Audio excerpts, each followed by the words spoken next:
বাড়ি রসতলা মাছ বাজার। তোমাদের কোথায় বাড়ি? তোমাদের বাড়ি কোথায়? পায়ডাঙ্গা।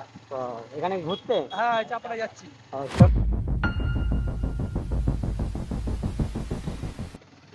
সরস্বতী পুজোয় মানুষজন ঘোরে, স্কুল কলেজ, আর এখানে দেখছি মদের দোকানে লাইন রয়েছে।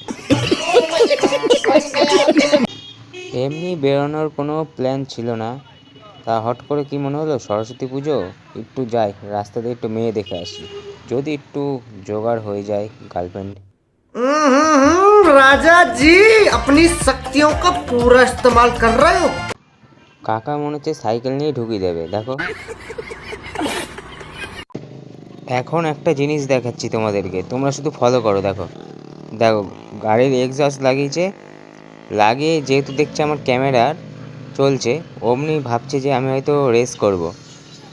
মানে এগুলো ছাপড়িগিরি ছাড়া কিছুই না। গাড়িটা এত সুন্দর, কিন্তু ওই যে এক্সস্ট লাগিয়েছে, আবার দেখো এখানে থামছে, এখানে থেমে আবার আমার পাশ দিয়ে বেরোবে। আমি শিওর, আমি 100%, আমি এখানে বলতে পারবো। মানে এটা জাস্ট দেখাচ্ছে যে যাতে আমি রেস করি। দেখেছো, আমি বললাম না ও বেরোবে, ও চাইছে যে আমি রেস করি।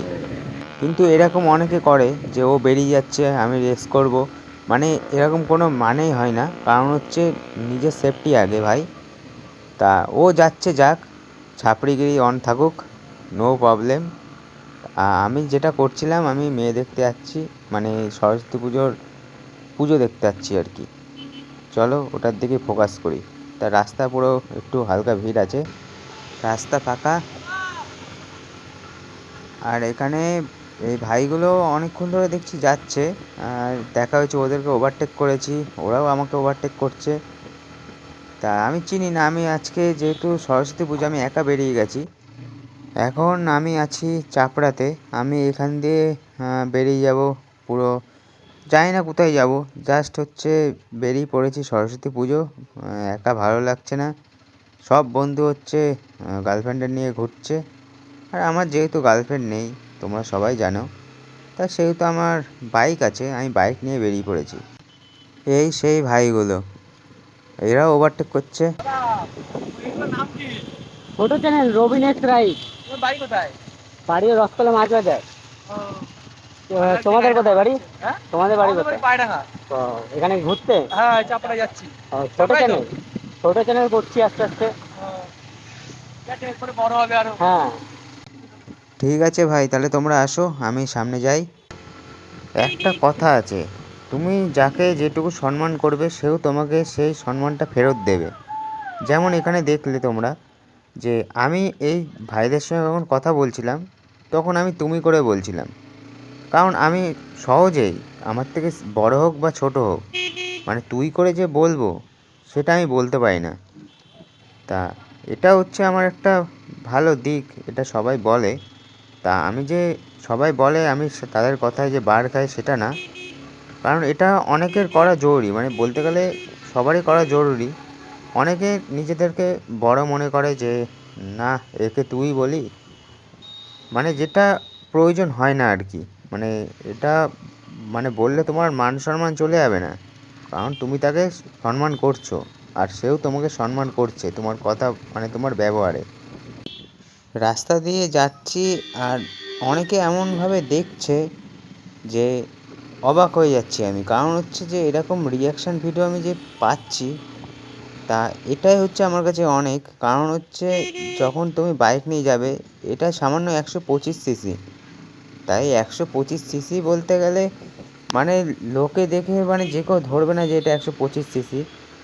আর অনেকে তো ভাবে যে 125 সিসি নিয়ে আমি একটু বেশি বাড়াবাড়ি করছি, কিন্তু আদৌ কোনো কিছু বাড়াবাড়ি না ভাই, এখানে লুকটা ম্যাটার করে। তা এটাই হচ্ছে মেন ব্যাপার। সরস্বতী পুজোর এইদিকে আসার মেন কারণ হচ্ছে আমার কিছু বন্ধু আছে, তারা হচ্ছে গার্লফ্রেন্ডকে নিয়ে এইখানে এসছে।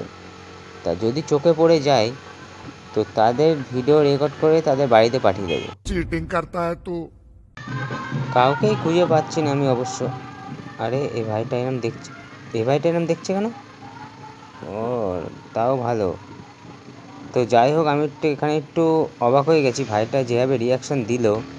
সরস্বতী পুজোয় মানুষজন গার্লফ্রেন্ড নিয়ে ঘোরে, আর আমার গার্লফ্রেন্ড নেই, আমার আছে গাড়ি। আমি গাড়ি নিয়ে বেরিয়ে পড়েছি। আর সত্যি বলতে হেভি রিয়াকশান পাচ্ছি আমি, মানে রিয়াকশান ভিডিওগুলো তোমরা দেখছো, মানে ভালোই আমি রিয়াকশান পাচ্ছি। দেখেছো এখানে, দেখো তোমরা, মানে কি বলবো, মানে যদি দেখা গেলো আমার গাড়ির স্পিড ছিল 50, ওখানে যদি অন্য গাড়ি থাকতো বা আমার গাড়ির স্পিড বেশি থাকতো, তা আমি সেরকম স্পিড রাখি না, কারণ আমি জানি যে এটা আমাদের ওয়েস্ট বেঙ্গল, এখানে কে কোথা দিয়ে চলে আসবে তা চারিদিক হচ্ছে খেয়াল রেখে চালাতে হয়। তবে ওই ভাইটা যেটা ভাই পার হলো, এটা উচিত না অবশ্য, মানে কখন গাড়ি চলে আসবে। এবছরও বলতে গেলে সরস্বতী পুজো একাই কাটিয়ে দিলাম, গার্লফ্রেন্ড নেই, আর হবে না কি জানি না, মনে হয় ভবিষ্যতে আর হবেও না। जोर जोर से बोल के लोगों को स्कीमें बता दे। এত দূর চলে এলাম তবুও কাউকে দেখলাম না। তা চলো আজকের ভিডিওটা এখানেই শেষ করছি, আবার পরের ভিডিওতে দেখা হবে।